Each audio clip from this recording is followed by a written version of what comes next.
Die jare wat sy na haar man se dood alleen deurgebring het, was aanvanklik moeilik, maar sy het stadig maar seker die diep isolasie begin geniet.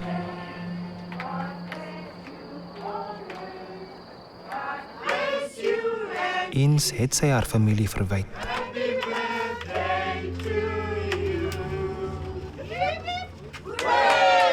Hoe langer die gaps tussen hulle se besoeke geraak het, hoe meer het sy detach.